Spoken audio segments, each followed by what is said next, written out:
Well, I'm going to get into it. I know a lot of you are working and doing other things and you're kind of listening in. Man, this is going to be a hard one. Some of you are going to feel this deeply because of life and where you are at in life in general. If you are able to put on your camera, though, put on your camera so I can see you. And I know some guys are still hopping in. I like to kind of know who is on. I know some of you guys are working though, and you can't, and that's okay. Man, this last week has been something else. There is no intention whatsoever to get political in anything I'm about to say.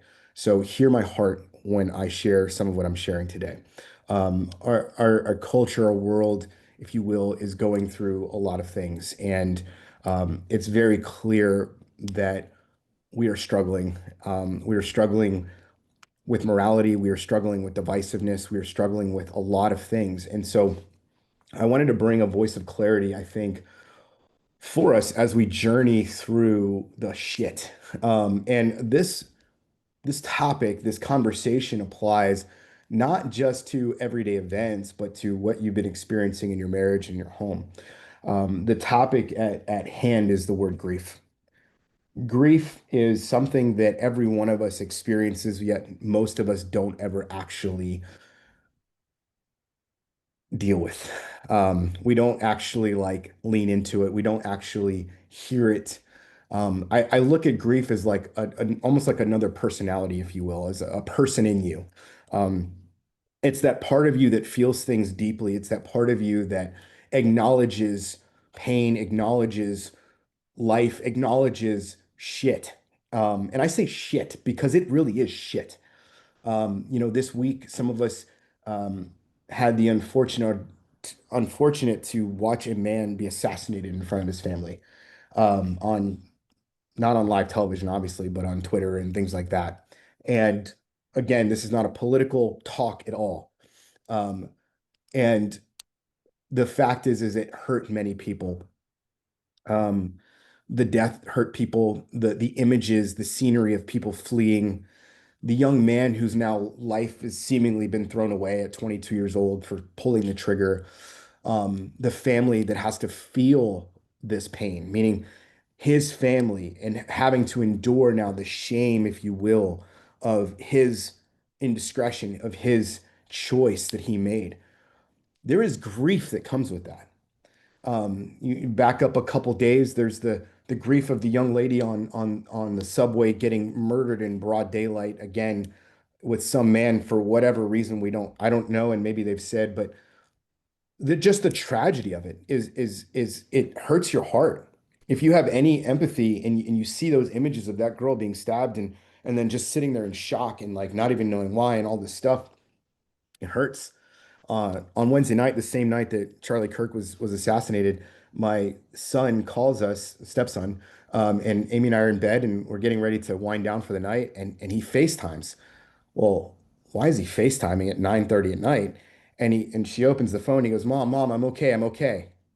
That is not the words that any parent wants to hear. Mom, I'm okay, I'm okay. Oh my God, Mom, I'm okay, I'm okay, I'm okay. And he literally kept repeating it over and over again. Like, what's going on? And he had gotten into an accident and he crashed his car underneath a Ford F-350 and totaled it completely. Airbags went off. He had his friend in the car. Thank God nobody was hurt. Thank God nobody was hurt. But that is not a call you want to receive at 9:30 at night from your 17-year-old son. And so there's grief in that. So this grief is with you wherever you go. Unless you're completely calloused and numb and you don't feel shit, it doesn't matter what's happening in life. We are going to feel these things. If you're a person of faith, even the Bible says that Jesus was a man of sorrows. He was a man that felt pain. He was a man that constantly was in agony. It seemed like the agony of those things. And most of us, I think, we live in a culture and a society that says avoid all pain. Don't deal with pain. Ignore it. Numb it. Don't worry about it. And what I found myself doing is the more I stop trying to numb it, the more I feel it, and the more it almost feels uncontrollable. And some of you have entered some of these seasons in your life where you decided to stop numbing your pain. You stop trying to go to things to not feel, to escape. And when you do that, you start to understand that there is grief in your life. Grief is a part of the human condition. It just is. I don't care what you've experienced, whether it's in your marriage or in your childhood or in your job or other things along the way, grief is always there. It's never not here. It's always a part of the human condition. It is very much a piece of our soul. And I would be amiss if I told you that, well, it's going to be okay. It's just going to be okay. Just don't worry about it. This too will pass. And I've said those things and I agree with those things. It's not that I don't agree with those things, but I think before we dismiss it. Lay down. Hey, Kevin, you're not muted. Sorry. Okay. Before we dismiss those things for what they are, we have to acknowledge them for what is happening, what is. And so, you've heard me often say that grief is like the ocean. It comes in waves. So you might go through seasons of your life where you don't feel grief, or things feel great, things are awesome, things are amazing. But it's like the ocean. It's going to keep coming. Grief never stops. The waves continue.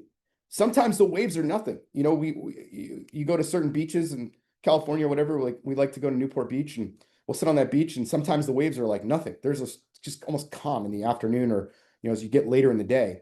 But man, in the morning and the early morning and getting into the afternoon, the waves get more and more ferocious. And so it's important that we pay attention to these waves of grief and that we understand what season of grief we are in.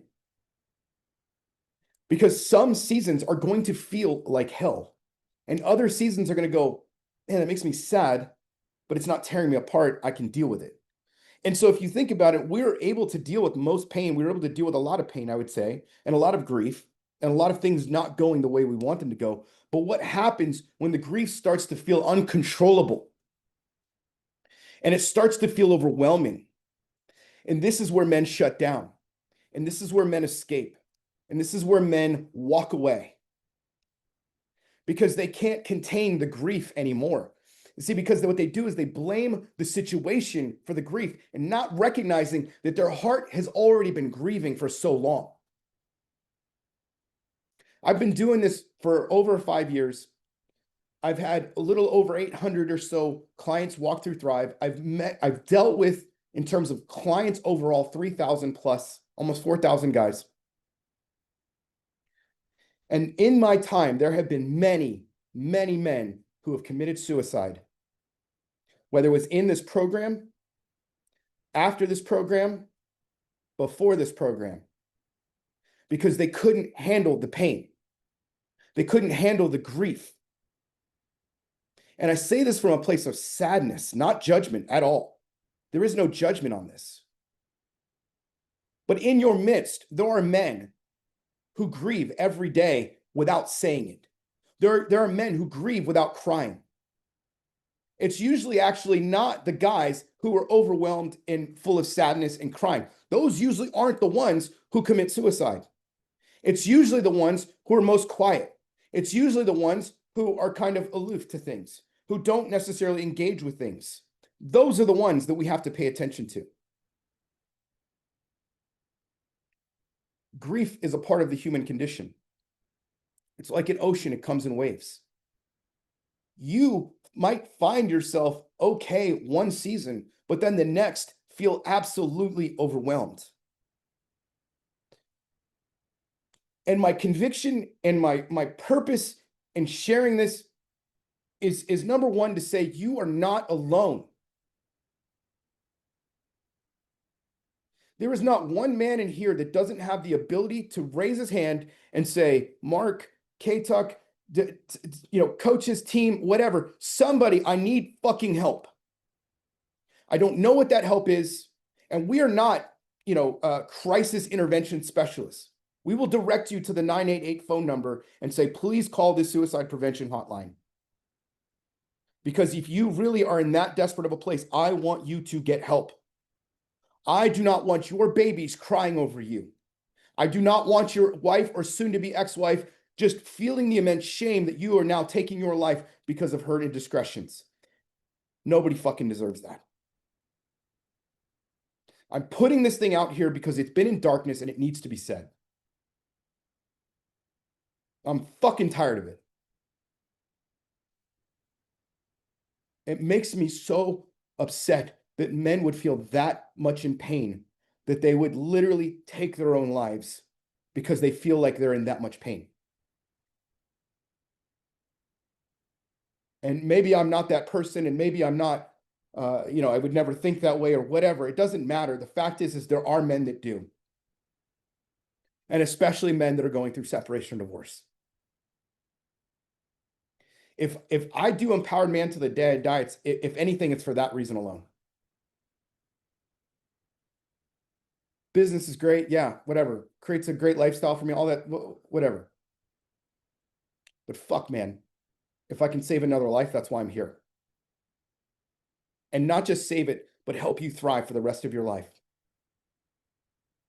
Some of you came through that place in here a couple years ago, maybe a year ago, where you did think about those things, and you're now beyond that thing, and you now see the life that you have. There was a guy in our program about 4 years ago, just posted on our Facebook, and he talked about what had happened. He didn't go into detail about him wanting to commit suicide, but he talked about being in the depths of his soul and the heart of where he was, and he has two beautiful girls, and he decided to do the work for himself, regardless of what the wife was doing, regardless of what was happening. And now those girls get their father. Instead of them having to deal with the shame and the pain of losing their father to this, seemingly most selfish act a man could ever do, they now not only have their father in physical form, they have him in an emotional form because he did the fucking work. And maybe you're like, Mark, I don't feel it that deeply. Like, I'm not that sad. I'm not this things. I'm telling you, man, grief comes in waves. Grief is like the ocean. It comes in waves, and you never know what's going to hit you. And I'm not saying, oh, the suicide thing is going to come on you. Maybe it's not that, but maybe you just shut down emotionally. Maybe you just go into a shell and you're never the same again. Maybe you're just so bitter at your ex-wife because she cheated on you or she hurt you or she did this to you or whatever the fuck it was. And you can't forgive and you can't let go. And you hold on to this thing and you become this bitter man. I've told this story before. Many men think that I started Empowered Man because of me and my story. Yeah, that probably was a part of it. But the real why, when I got to it, was my own father, who was married and divorced 4 times, who became so bitter at women, he was a shell of himself by the time I was born. He had me when he was 52 years old, married my mom, who was 22 at the time. Why? Because he didn't feel like a real man anymore. He didn't want to go after women his own age. Why? Because he didn't feel like that anymore. He wanted to be with someone he could dominate. He wanted to be with someone he could control. And that was his why. He didn't want to deal with it anymore. And he was so bitter and so narcissistic, there wasn't much left of him by the time I got to him. And now I see myself and what I've been through, and I go, I don't want other men to go through what I went through, but I sure as hell don't want other men to go through what my dad went through. I can't save my dad. I can't save you. But what I can do is help create an atmosphere, an environment where you can save yourself, where you can do the hard fucking work of showing up and asking for help. Listen, grief is an expression of our soul. Grief is an expression of our soul. If you feel grief, whether it's heavy, light, whatever, you need to pay attention to what it is. The less you numb your pain, the more you will feel it. The less you go after the vices of this world, the more you will feel it, because you will be opened up to what your heart is actually saying and communicating to you. Your heart is wise. Your heart knows what you need. Your heart is that check engine light saying, hey, pull the fuck over. Your engine is on fire right now. You are going to explode at somebody with your anger, or you're going to shut down and blow a head gasket and not be of any value anymore. When people emotionally do this and men emotionally blow a head gasket, they shut down, they're of no use. It's almost like, I'm not going to say it's impossible for them to be fixed, but it's pretty darn near because I've seen it. When a man is so heartbroken, he has nothing left to live for. Why is he on this planet? See, grief is not always marked by sadness for what was, but more often about what could have been. A lot of times the sadness we think is about grieving the past. It's really more about grieving what could have been. When I think about my marriage and what I grieved about my marriage, it wasn't so much what I lost, it was of the past, it was the loss of the future. I remember taking off my ring off my finger and looking at it and going, "Wow, I don't know if I'll ever wear one of these again."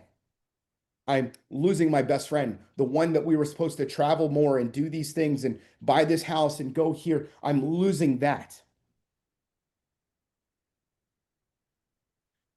We grieve loss. We grieve the future that is now different because of the loss. It's super important for us to understand that what we're grieving. If you're grieving your marriage right now, you're not just grieving the past, you're grieving the future. And that's okay. Here's another thing we grieve identities. Who I am no longer so that I can fully become the next version of me. You have to grieve who you are no longer so that you can become the next version of you. What that means is that if you've been a certain way, maybe you've been an angry man, maybe you've been a sulking man, maybe you've been a man that was distracted or didn't pay attention to things or whatever, that man has to be grieved so that you can fully embrace the man you are to become. I've going through this again, and and I know I talk about it a lot, and really I don't care. I've had to grieve being an obese man. I've had to literally grieve being obese. Do I miss being fat? No, of course not. But it was an identity that I hid behind. It was an identity of excuses, an identity of, well, I don't have control. I'll never be this person. I can't make it there because my body doesn't work that way. I'll never have these abs. I'll never whatever. And so you create these stories and standards that you live up to. So I get to hide behind this identity. But in order for me to have the identity I want, in order for me to be the best version of me physically, I have to let go and grieve the old person. I have to be able to say, I don't want to be him anymore. I'm letting go of him. Think about your example. What are those parts of you that you need to grieve and let go of? That man that you were. Maybe it's the man of insignificance that you felt like I am a man of insignificance. And that was an identity that you created and crafted, the stories and the lies that you believed for so long about yourself. Maybe it's time for you to let that go. Maybe it's time for you to feel that pain at a different level. It's in my wallet. It should be on my dresser. Should be, yeah.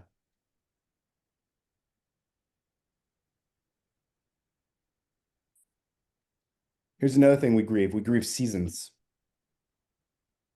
Some of you right now are grieving the season of your marriage. It's over. It's over.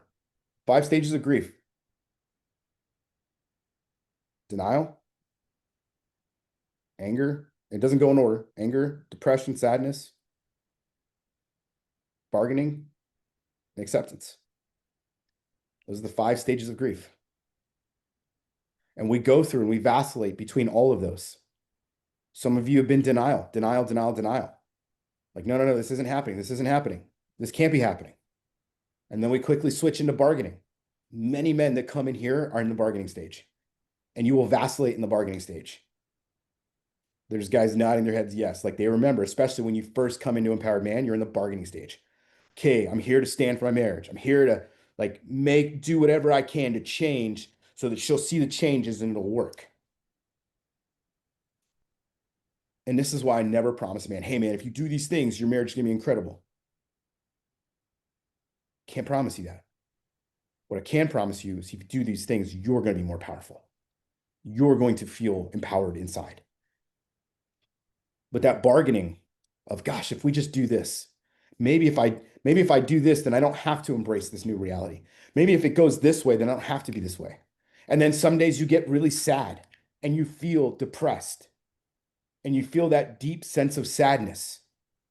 But then that turns into anger and you get angry at her and you yell at her and you yell at your kids and you yell at your job and you yell at the president, you yell at the screen.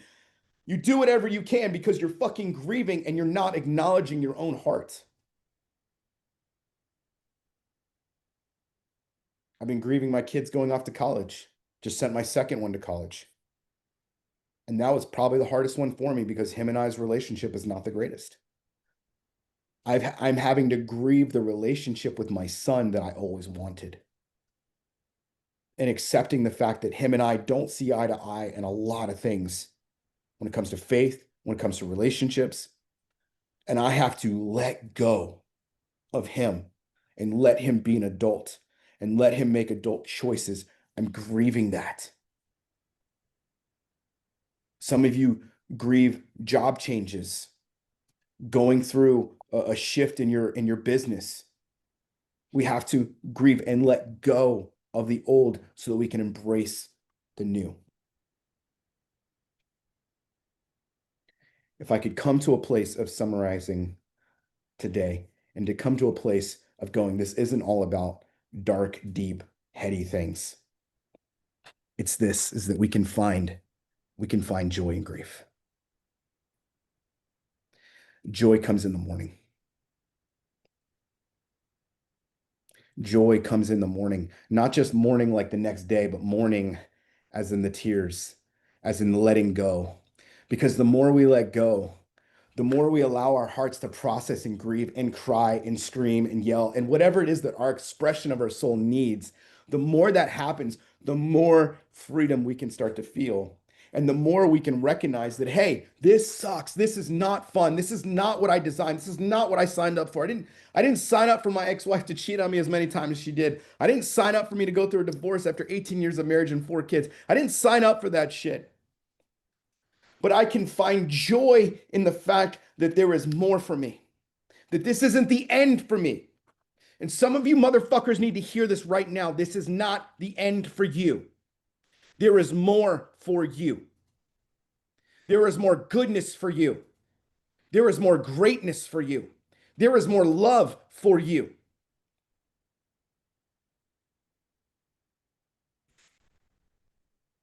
And when you can come to an acceptance of that and you release that, that's where fucking freedom lives. It's not going to be perfect. It is going to be messy as shit. That is welcome to being a fucking man, guys. Welcome to manhood. Some of you still are like 13-year-old little boys and you need to be fathered. This is why I speak truth to you. Because I had to go through my own fathering. And there are still aspects of my heart that have to be fathered. I don't care. 45 years old, about to be 46. I got plenty of fathering left in me to be done to me. Whether it's the men around me, my God, the different scenarios I put myself in, business, life fathers me. It's all an initiation. Every day, you and I are being invited to something greater. Think about that today. Everything that you encounter that is hard is an invitation to greatness.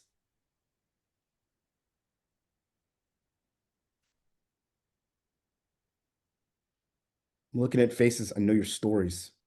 That's what you're being invited into right now, Jonathan, Anthony, Dustin, Josh, Brandon. All of you are being invited into something greater. And you can choose to act like a child and ignore it and pretend like it's not bothering you, or overly let it bother you and get the best of you. It's up to you. What are you going to choose? Are you going to choose to let this thing beat you, this grief take you out?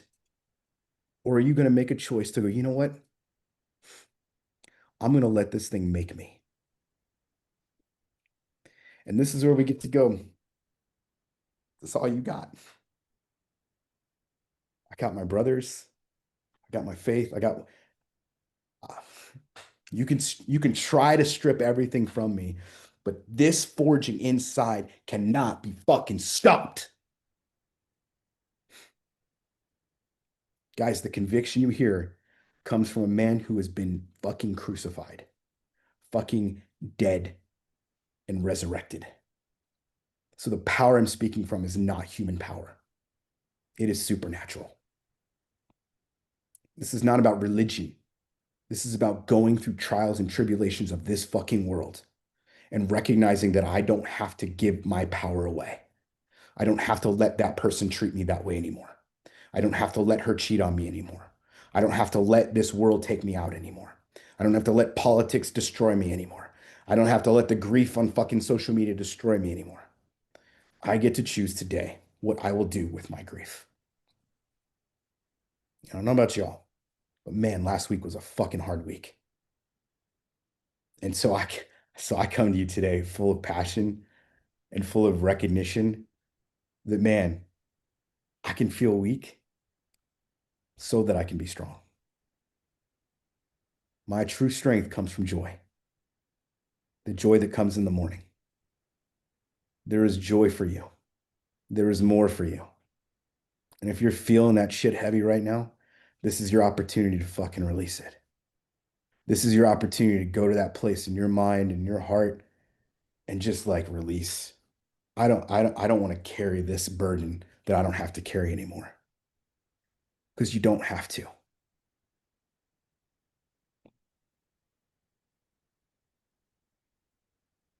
Welcome to Mondays with Mark.